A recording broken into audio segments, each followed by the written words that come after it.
Hola, tutorandos de YouTube, ¿qué tal? En este vídeo vamos a demostrar las derivadas del coseno, del seno y de la tangente. Para ello vamos a necesitar previamente repasar algunos conceptos clave de geometría. En primer lugar, si tenemos un triángulo, como por ejemplo puede ser este, con una cierta base B y una altura h, hay que recordar que el área del triángulo es un medio de la base por la altura. En segundo lugar, hay que recordar que si tenemos un círculo completo y el radio de este círculo es R mayúscula, el área del círculo será la constante pi por el radio al cuadrado. Esto significa que si en vez de tener un círculo completo lo que tenemos es medio círculo, el área será solo un medio de pi por R al cuadrado, o que si lo que tenemos es un cuarto de círculo, en vez de tener el círculo completo, el área será un cuarto de pi por R al cuadrado.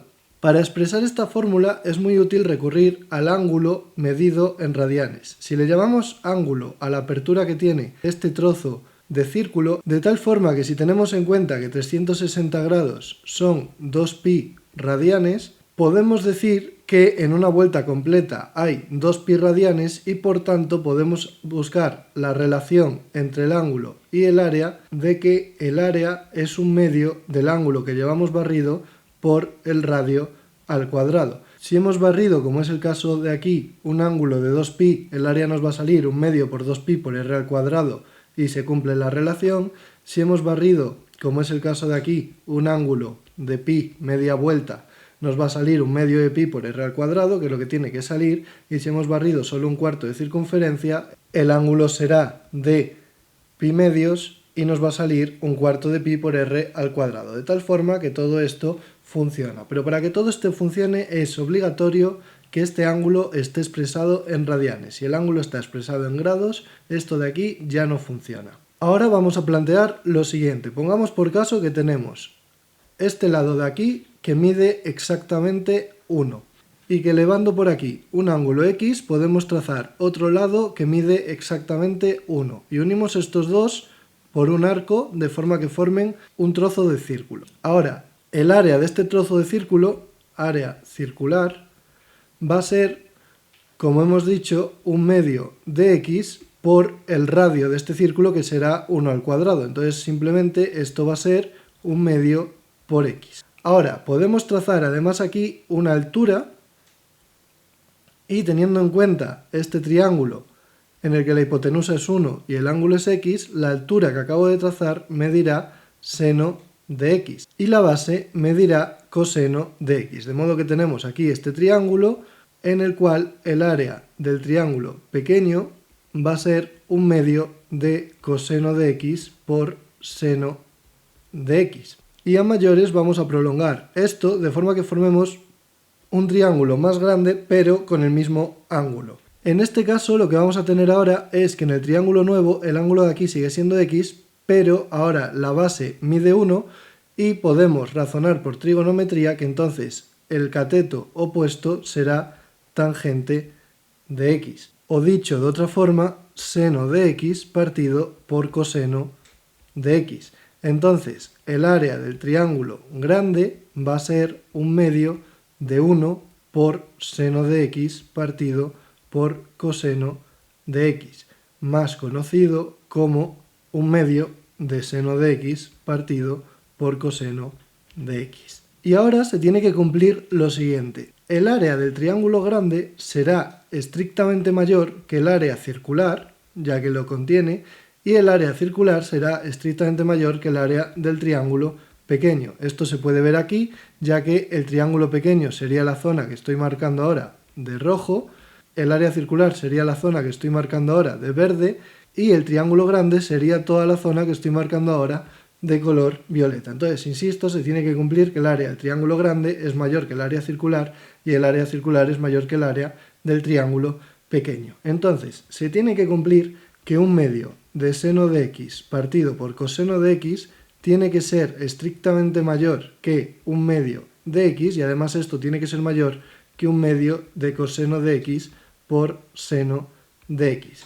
En esta relación podemos tachar todos los submedios que no aportan nada y además podemos dividir todo entre seno de x. Entonces se tiene que cumplir que 1 partido por coseno de x tiene que ser mayor que x partido por el seno de x y esto a su vez tiene que ser mayor que el coseno de x. Y ahora vamos a preguntarnos lo siguiente: ¿qué sucede cuando x es extremadamente pequeño, cuando x vale prácticamente 0? Pues si x es prácticamente igual a 0, entonces sabemos que el coseno de x tiene que ser prácticamente igual a 1, porque el coseno de 0 es exactamente 1.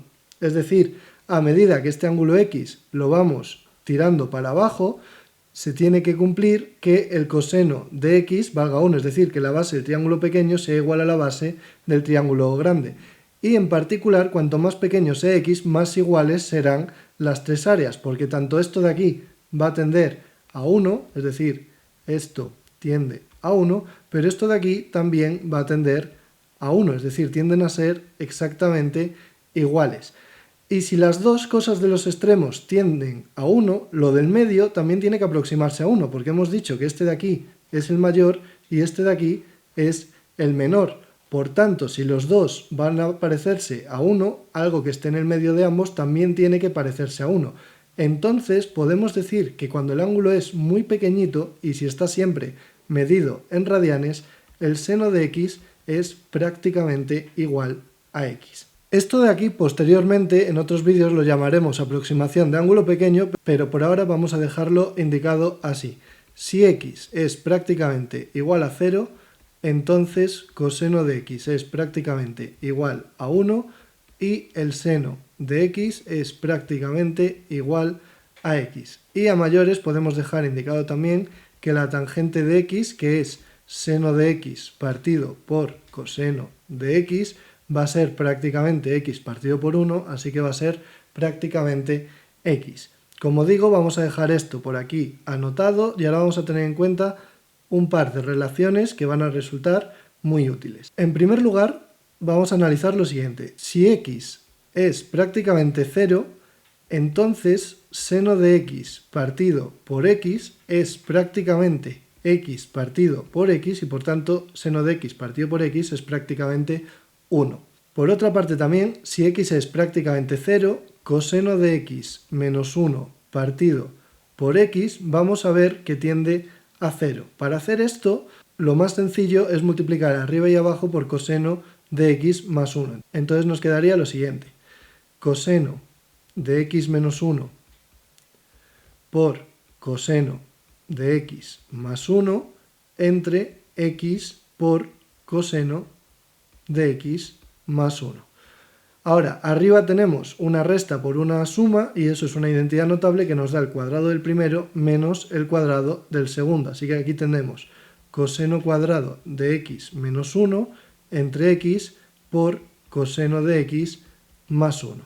Y ahora podemos tener en cuenta que como coseno cuadrado de x más seno cuadrado de x siempre es igual a 1, se va a cumplir que coseno cuadrado de x menos 1 es igual a menos seno cuadrado de x, de forma que llegamos a menos seno cuadrado de x partido por x y por coseno de x más 1. Ahora podemos descomponer esto en dos fracciones, de forma que nos quede menos seno de x partido por x por un lado y seno de x partido de coseno de x más 1 por el otro. Entonces, una vez que hemos hecho esto, vamos a poder apreciar lo siguiente. Seno de x partido por x ya hemos dicho que va a ser prácticamente 1 y seno de x partido de coseno de x más 1 cuando el ángulo es muy pequeñito va a dar 0 porque esto de aquí tiende a 0, es decir, el seno de 0 es prácticamente 0, pero el coseno de 0 más 1 a lo que tiende es a 2. Entonces esto de aquí nos va a dar un 0 y podemos ver que toda esta fracción se aproxima de golpe a 0. Y una vez vistos todos los pasos previos, ya estamos en condiciones de calcular las derivadas que veníamos buscando. Si tenemos la función coseno de x, ahora necesitamos saber cuánto vale el coseno de x más una cierta variación delta x. Y para esto utilizamos la fórmula del coseno de la suma que ya vimos en el último vídeo de matemáticas, que nos va a dar coseno de x por coseno de delta x menos seno de x por seno de delta x.